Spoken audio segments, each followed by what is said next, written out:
Yeah, I actually saw this right before I was about to do this video. And I gotta tell you, man, this show's, I tried watching the episode immediately after Joel died, and I got through that, but man, I gotta tell you, after that, I was not interested. So, this should be fun. Get over and follow the Critical Drinker. Tell him Tyrone Magnus sent you.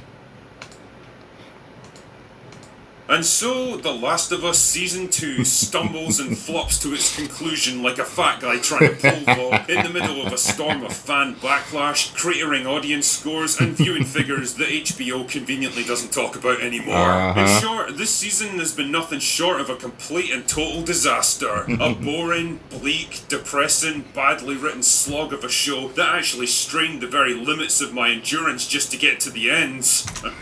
It's a big old piece of trash. You know, I was wondering, are they going to follow the game exactly? As far as killing Joel off. It would have been better if they had waited till the end of the season to do it. At any rate, I think they would have lost ratings anyway, especially for the next season. People weren't happy when they killed him off, just like people weren't happy for the video game. So I think they were in a lose-lose situation. I just think if they had waited to the end, they would have had better ratings. But then when the next season comes in, it's going to fall off a cliff. And I've watched The Acolyte. We want the brink of extinction! And the thing that's so sad about this whole thing is that this disaster was entirely predictable. In fact, I predicted it months before the season even started in this video right here. But man, even I couldn't have imagined just how bad it was going to be. Apart from a couple of half-decent action set pieces where all that HBO that was one of the best things I've seen. And a performance from Pedro Pascal, who was clearly doing his best to carry the entire show on his back. Season 2 has been absolute trash from start to finish. A big old piece of trash. Boring when it should have been compelling, laughable when it should have been poignant, frustrating when it should have been exciting, preachy, self-indulgent and pretentious. It's everything the game was but dialed up to 11. And now that it's finally over and we've had that's everything the game was but dialed up to 11.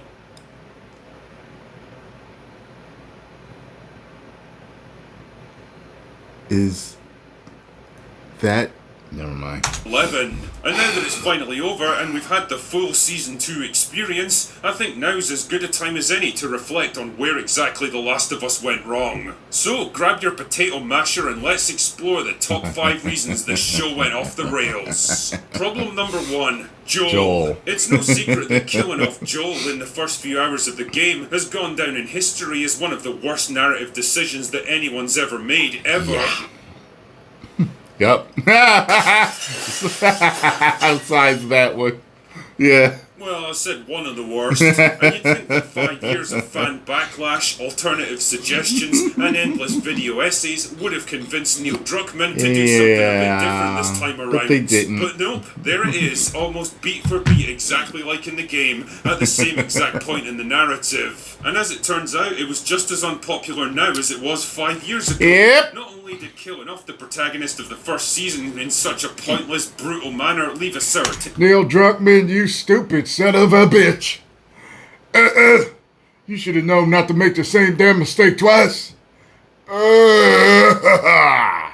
Taste in people's mouths, but it also left a gaping hole in the show that no other character could possibly fill. The relationship between Joel and Ellie was the beating heart of both the game and the show, and without it, The Last of Us lost that vital element that kept people engaged. It's humanity. And there's really no getting around this. Pedro Pascal was by far the best thing about The Last of Us.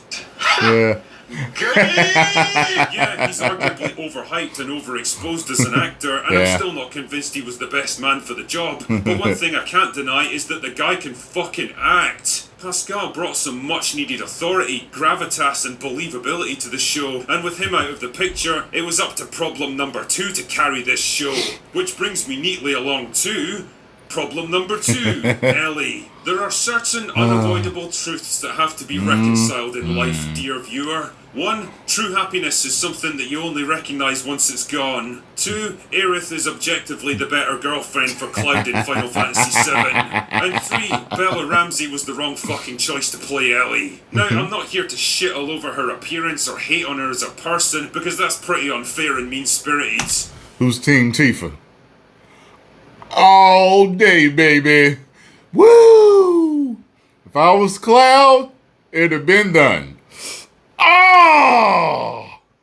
She's just an actor doing a job, and believe it or not, she actually comes across as pretty likeable and down to earth in interviews. But the harsh reality is that not every actor can play every role. They have to physically embody the character they're playing, and if they can't do that, they at least have to capture the essence of that character's personality. Clearly, Ramsey doesn't look anything like Ellie, so the first option's right out the window, but she also doesn't have the acting range to embody Ellie either. Her performance ranges from so wooden you could build a log cabin out of it to so over the... Now there I'll say possibly and possibly not. I think it all depends on what they asked her to do sometimes.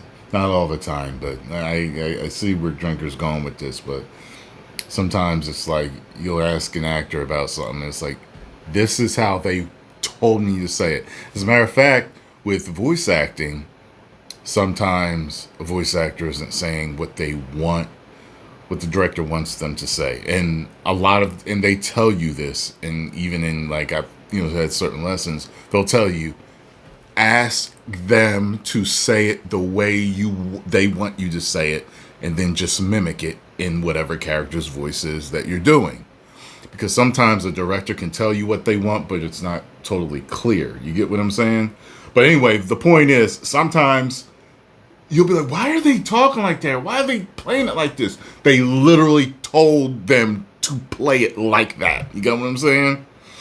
The top that it makes Nick Cage look like Anthony Hopkins. None of it feels believable. She's laughable when she's trying to be intimidating, obnoxious when she's trying to be likeable, and weirdly disconnected when she's trying to be tender and vulnerable. Much as I dislike the game, one thing I can't deny is that Ashley Johnson fucking crushes it as Ellie, and comparing some of their most iconic scenes, you can't help but notice the massive gulf of talent between her and Ramsey. It's a lethal combination that absolutely kills your investment in the character, it's definitely and it doesn't different. help that she's been written as a completely different person from the game. Game Ellie was a broken woman for most of Part 2, completely consumed with revenge to the point where it takes a visible toll on her mind and body. Yeah, it was depressing, but it at least made sense, and it perfectly fit with the theme of revenge ultimately costing both parties everything. TV show Ellie is completely different though. You can practically feel the insecurities of the writers shining through, where they try so hard to make her tough and resilient when she used to be open and trusting, and instead of being strong and determined, she just comes across as prickly, arrogant, and aggressive. Her relationship with Dina has gone definitely from a different teetering on Ellie. the brink of collapse to some idyllic teen romance where they're cracking jokes, smiling, laughing, and fucking like they don't have a care in the world. They never really argue or fall out. They see everything pretty much the same way, and they're both so frustratingly agreeable. I don't want to see them two. Why Dina even exists? It makes zero fucking At sense. all. And it leaves you with this horrible nagging feeling that Joel's really didn't make much of an impression on Ellie at all. Problem number 3, the pacing. The pacing of Last of Us Season 2 is absolutely abysmal. In the games, this was less of a problem because the player was in control most of the time, and cutscenes only came up occasionally to move the story along. Here though, that's literally all we've got, and it doesn't take you long to realise that there really isn't much of a story to tell here, and so a good chunk of the season is just time-wasting, busy work bullshit. How many times do we have to watch Ellie and Dina wandering through a forest or a deserted city, swapping shit jokes and pointless banter that tells us nothing about them, or moves the plot forward, or builds up the world? How many tedious sex scenes did they have to cram in that feel completely out of step with two people in a tense survival situation where death can come at any moment? Yeah, there's nothing like being freezing wet and cold and surrounded by zombie fungus monsters to get you in the mood. There were whole episodes where nothing of any significance happens, and I was bored out of my mind, and it all feels like such a waste of potential. It's the hallmark of self-indulgent hubris on the part of the showrunners, the belief that they're producing such artistic perfection that the audience will just luxuriate in every second of it. It's a show about mushroom zombies, mate. Get a fucking grip. Problem 4, the writing. Everyone in this show is a fucking idiot. From Ellie and Dina just casually riding down the middle of a city street that could be crawling with enemy troops, to the wolf leaders who decide to occupy a hospital that's infected with airborne virus spores that could infect them at any moment, to Joel and his complete refusal to stand up for himself or explain his past actions, to Abby walking off and leaving someone who's clearly going to come after her for revenge later. Yeah. Nobody's actions make any fucking sense. It's all just done in service of the plot. And that's not even counting the dialogue that's so cringe-inducing, it feels like even an AI would refuse to spit it out. Yeah, it's one of those things where it's just how TV shows and movies are written, you know what I mean? The arrogant villain leaves them alive, and of course they track him down at the end and kill the villain, you know, like it's... I'm gonna be a dad. Yeah, it was so stupid. Yeah.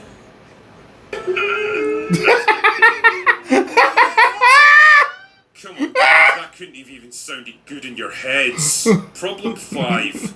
The message. Yeah, you probably knew this bit was coming, and for good fucking reason. Yeah, we went into this knowing that the show was going to be fully woke.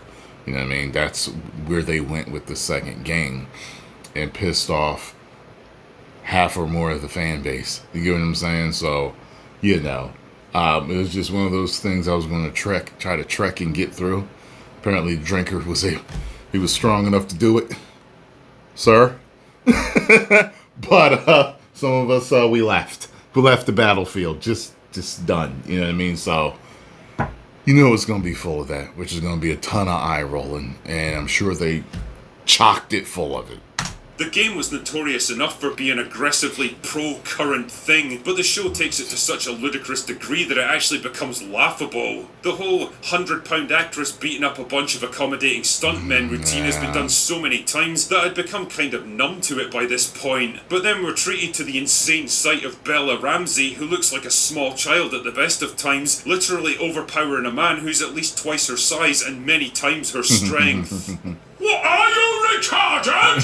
Who the fuck do you think is going to buy something like this? Like, seriously guys, did your fight choreographer not put up his hand at some point and say, I don't think this is working, I don't think people are going to believe this. But the girl bossing doesn't end there, dear viewer. Nope, they told him just coordinate the fight. Don't worry about it. Trust me on that. Not by a long way. I can pretty much guarantee that almost every position of command and authority is going to be held by a woman in this show, and every military unit will be at least 50% female, because as we People were talking about that with the last Mission Impossible. It's like you just kept running into it everywhere. It was like, yeah, right. Like, stop. Like, this is like, we know what you're doing. Oh no, putting women of childbearing age on the front line is definitely a smart move when the human race is teetering on the brink of extinction. And I'm not kidding, there's even a point where a heavily pregnant woman is somehow allowed to go out into hostile territory, like she's not going to be a complete liability to herself and everyone around her. What the fuck is wrong with you? I mean, do you really think that anyone in their right mind believes this nonsense for 1 second? The inconvenient truth is that if The Last of Us actually happened for real, women would never be allowed anywhere near combat, or danger in general for that matter, because they're too valuable to risk losing. They wouldn't be allowed out on patrol, they wouldn't serve in military units, and they probably wouldn't be in positions of frontline command either. They would be at home having babies and keeping things running behind the lines, while the men took all the risks and made keeping the human race going. Yeah. Is it glamorous? No. Does it fit with modern None of progressive it is. politics? Also no. But funnily enough, all that stuff tends to go out the window once people start dying and all the safeguards and comforts of modern society get stripped away. You really would be amazed how quickly the idea of girl bossing dies out when people have to take actual physical risks and put their lives on the line. On the other hand, the male characters around them are usually portrayed as corrupt, bigoted or cowardly at worst, and at best benignly agreeable and progressive, always happy to take insults and disrespect without ever giving anything back, and defer to their betters, because again, that's how guys like Neil Druckmann in their comfortable 21st century progressive bubble imagine that the world would look. And in a show that's so desperate to be taken seriously, it's amazing how much The Last of Us relies on cliched tropes that became outdated and laughable half a decade ago. It's a show born from bad source material, adapted into a preachy, self-indulgent mess by a man whose activism was always more important than storytelling, You're damn repeating right. the same Good mistakes Lord. he made with the game, but still expecting a different result. The Last of Us Season 2 really was the most predictable of disasters. They knew what they were heading towards, they had every opportunity to change course and do things better this time, but instead they just ploughed on, too arrogant to listen and too zealous to change. Well, you really did get what you deserve, and The Last of Us deserved the failure it created for itself. It is what it I'm is. just fucking glad I don't have to watch any more of it for a couple of years. Anyway, that's all I've got for today. Go away now. Yep. You don't listen. And you didn't listen twice. So, you reap what you sow. There it is. Post your comments down below. Let me know what y'all think. Go over and follow the drinker. And I will see y'all in the next video. 10 million subscribers.